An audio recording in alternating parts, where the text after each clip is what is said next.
Hey, what's up, Safemoon Holders? How are you? Hope you're fine now, my friends. This is the warning alert news for all Safemoon Holders. My friends, be alert and be safe from lows. Things are getting crazy in the Safemoon, my friends. Let me show you, my friends. But before starting this video, please, my friends, please, if you are new to my channel, click the subscribe button. Also, like this video, my friends. At this time, the latest price of the Safemoon in the market is 0.0004 USD dollar. That is the latest price of the Safemoon in the market. And as I told you, my friends, the things are getting crazy. But now the current situation is going positive. But why I told you that the things are getting crazy in the Safemoon, my friends? You know what? At this time, the price is positive 0.48%. But remember, this jump is for temporary. And after a few hours, after 2-3 hours, the price change will again negative, my friends. That is warning news for all of you. And don't worry about the fast. That is for temporary.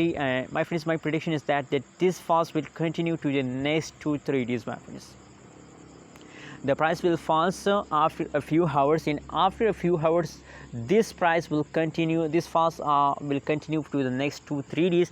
And after a 2-3 days price falls after Safemoon, there is again chances to the price will pump. So don't worry about this, and don't worry about this. And please, my friends, you know what, my recommendation for all of you at this time is that it's time to hold night to see it, my friends, because you know what, after a falls there is a big chance to the price will pop, my friends. And my prediction tells us that they will take a quick jump after falls. So be alert and be safe from lows. Don't decide to sell. It's time to only hold and hold. And already, if you want to buy more and more, so that's a good idea. Anyways, what is your opinion? What is your prediction about Safemoon? Please tell me in the comment box, and don't forget to subscribe ABS Tech channel for more news and updates videos.